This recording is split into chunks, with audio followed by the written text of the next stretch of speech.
Magandang araw mga bata! Tumayo para sa ating panalangin. Sa ngalan ng Ama, ng Anak, ng Espiritu Santo. Amen. Panginoon, salamat sa mga biyaya na ibinigay mo sa araw-araw. At gabayan mo kami sa aralin na ito. Sa ngalan ng Ama, ng Anak, ng Espiritu Santo. Amen. Class, bago kayo umupo, pakihanay ng maayos na inyong upuan at pulutin ang mga basura sa ilalim ng inyong upuan. At pagkatapos nun, pwede na kayong umupo. Sheena, maaari mo bang sabihin sa akin kung sino ang lumiban sa klase? Salamat, Sheena. Bago natin simulan ang talakayan ngayon, may pamantayan ako dito sa loob ng silid-aralan at dapat niyo itong sundin. Una ay ang umupo ng maayos. Kinakailangan umupo kayo ng mga ayos para mas komportable kayo. Pangalawa, makinig sa guro. Kinakailangan yung makinig sa guro dahil may mga katanungan ito pagkatapos ng discussion. Pangatlo ay huwag maingay. Dapat huwag kayong maingay kung merong nagsasalita dito sa harapan para magkaintindihan tayo. Panghuli ay ang itaas ang kanang kamay kung nais nyo sumagot. Itaas lamang ang kanang kamay kung may mga katanungan kayo o nais nyo sumagot sa mga tanong ng guro. Nagkaintindihan ba tayo? Yan.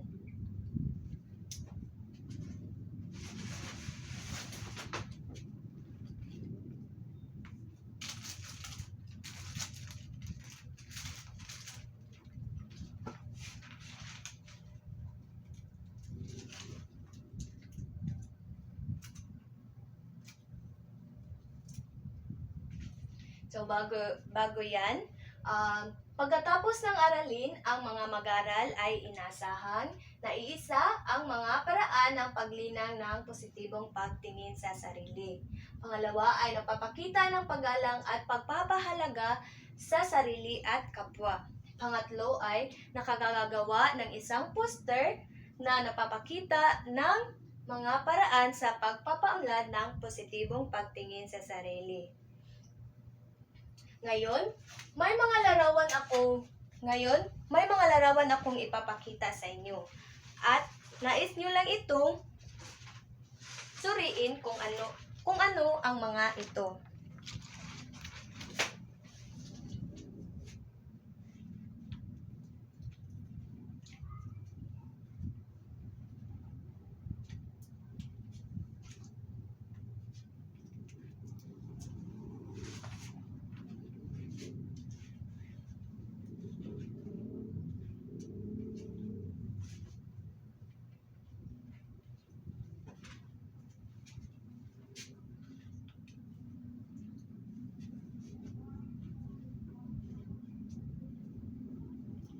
Okay, class, tingnan na mabuti ang mga larawan na ito.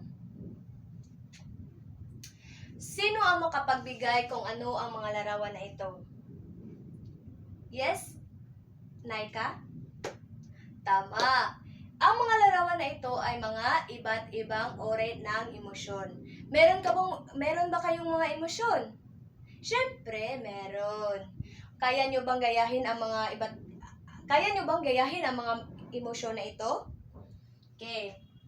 Unahin natin ang larawan na ito. Edward, ano ba ang larawan na ito? Tama. Ang bata, masaya.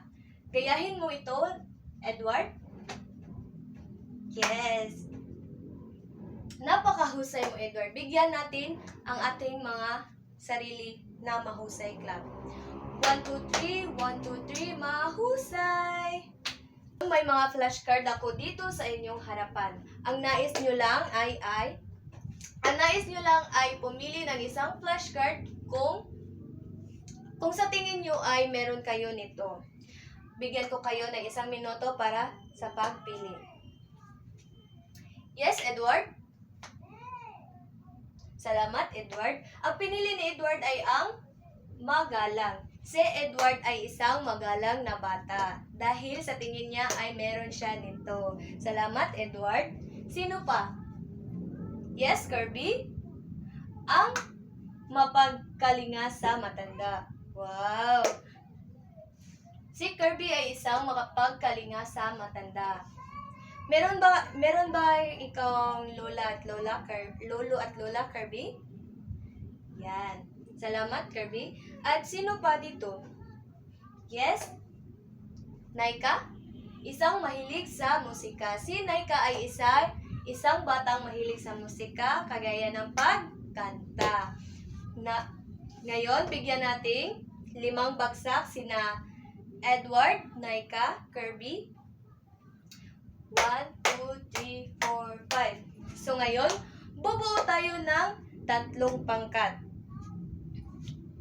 Meron akong papel kung saan kayo ay bubunot at kung ano ang napili nyong papel ay kailangan nyo itong isadula sa harapan.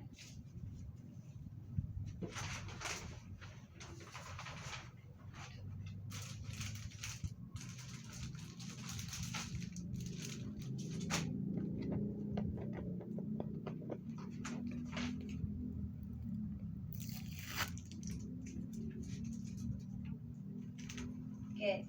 Narito ang rubric sa pagsasadula.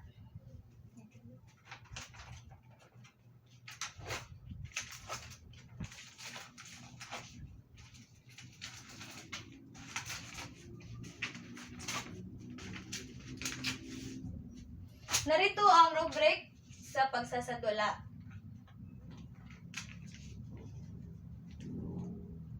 Okay. Okay. Unang pangkat ay, ang nais nilang gawin ay isang grupo ang napili upang kumakatawan sa paaralan sa isang paligsahan. Paano ninyo ipapakita ang kanilang tiwala sa sarili at kakayahan? Sa ipangalawang pangkat, mayroong isang proyekto na kailangan tapusin sa loob ng 1 linggo. Paano ninyo harapin ang hamon at manatiling positibo? Pangatlong pangkat, mayroong isang kaklase na nahihirapan sa isang gawain. Paano ninyo tutulungan ang kaklase na may paggalang at pag-uunawa?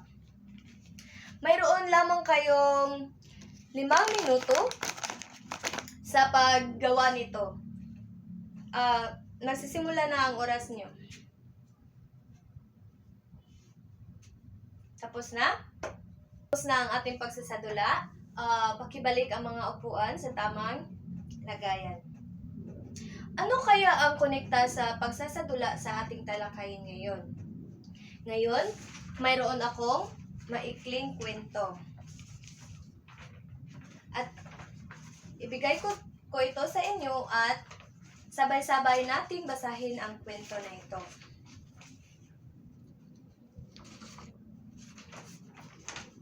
Okay.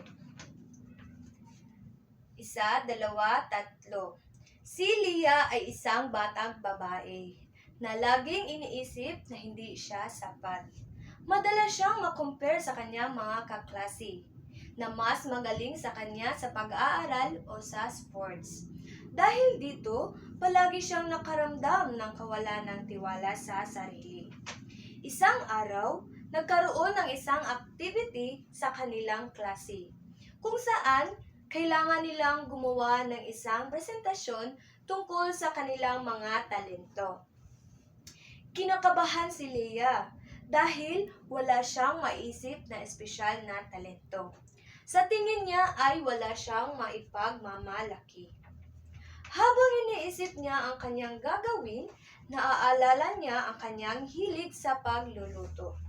Hindi man kasing galing ng ibang mga bata, masaya siya sa paggawa nito. Naisip niya ito na lang ang kanyang i-representar. Nagluto si Leah, habang niluluto niya ito, naalala niya ang masasayang alaala niya, kasama ang kanyang pamilya sa kusina. Naalala niya kung paano siya tinuruan ng kanyang lola kung paano magluto.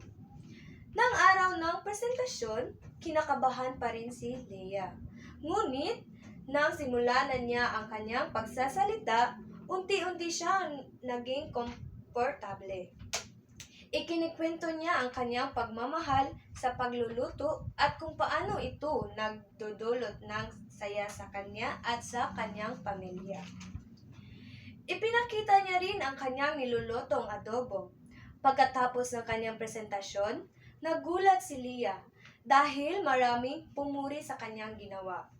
Pinuri nila hindi lang ang kanyang pagtitiwala sa sarili, doon na pagtanto ni Leia na hindi kailangan maging perpekto para maging espesyal. Ang mahalaga ay tanggapin niya ang kanyang sarili at pahalagahan ang kanyang mga talento kahit na maliit man ito. Mula noon, nagbago ang pananaw ni Leia sa sarili. Naging mas positibo na siya at mas nagtitiwala sa kanyang kakayahan. Natutunan niya na ang pagpapahalaga sa sarili ay nagsisimula sa pagtanggap sa kanyang mga kahinaan at pagkilala sa kanyang mga kalakasan. Ay nagsisimula sa isang simpleng pagluluto. Dito nagtatapos ang maikling kwento kung saan ay ginanap ni Leia. Ngayon, may mga katanungan ako na nais niyong sagutin tungkol sa nabasa niyong maikling kwento. Narito ang mga gabay na tanong na dapat nating sagutin sa binasa nating maikling kwento kanina. Unang tanong, ano ang dahilan ng kawalan ng tiwala sa sarili si Leia? Yes, Jensin? Tama.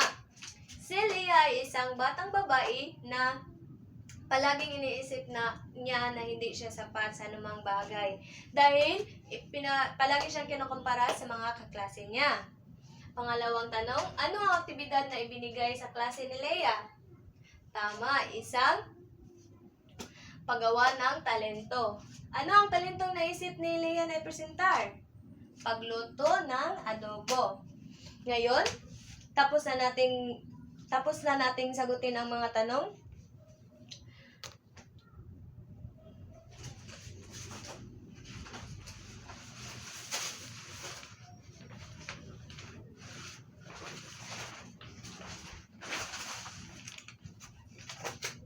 Tatalakayin natin ang mga positibong pagtingin sa sarili.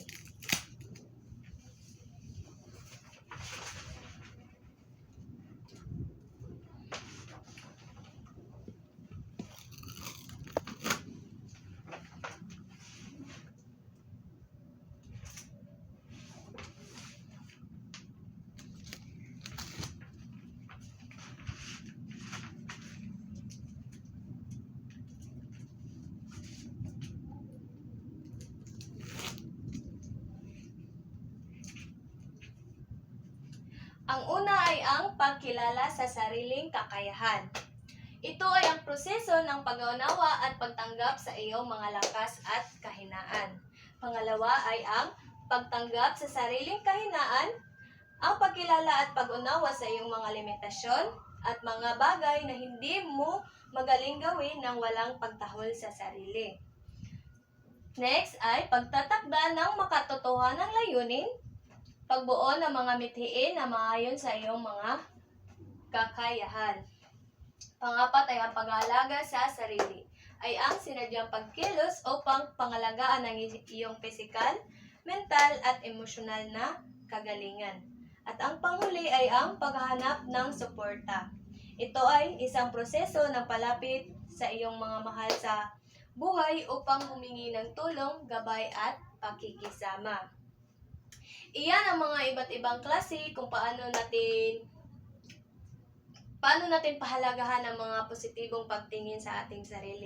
Nariyan ang pagkilala sa sariling kakayahan, pagtanggap sa sariling kahinaan, at pagtatakda ng makatotohanang layunin, at pag-aalaga sa sarili at paghahanap ng suporta. Ngayon, kumuha kayo ng isang papel at gumawa kayo ng poster kung saan ito ay nagpapaunlad ng positibong pagtingin sa sarili. Mayroon lamang kayo na 5 minuto sa paggawa nito. At pagkatapos nun, ipasa nyo sa harap at ako na ang mag-check niyan. Tapos na ang 5 segundo, ay 5 minuto, at ipasa nyo na sa harap.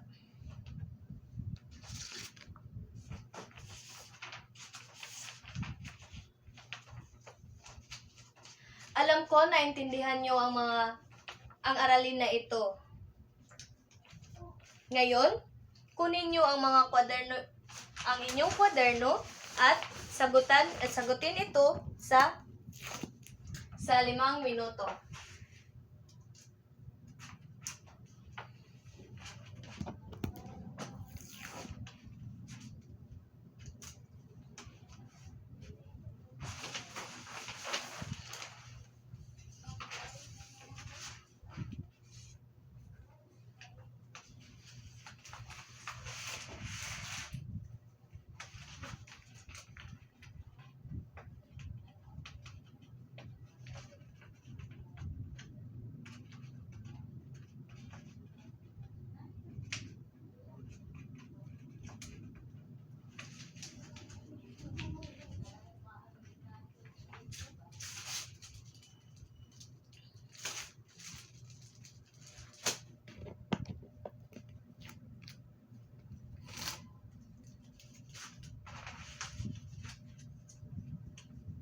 Mayroon lamang kayong 5 minuto para sagutin ang mga pagsusulit.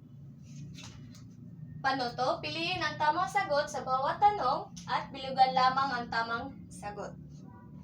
Ang 5 minuto ay nagsisimula na. Ang minuto nyo ay tapos na. Pakipasa na lang sa inyong mga kwaderno at ako na ang mag-check na yan. At isauli ko yan pagkatapos ko. Ngayon, sa inyong takdang aralin, magsaliksik kayo tungkol sa mga psychological na aspeto ng positibong pagtingin sa sarili. Ilagay ito sa isang bond paper at ipapasa nyo ito sa susunod nating pagkikita. Nagkaintindihan ba tayo? Yan. Bago natin tapusin ang aralin na ito, nais ba kayong tumayo at manalangin tayo? Sa ngalan ng Ama, ng Anak, ng Espiritu Santo. Amen.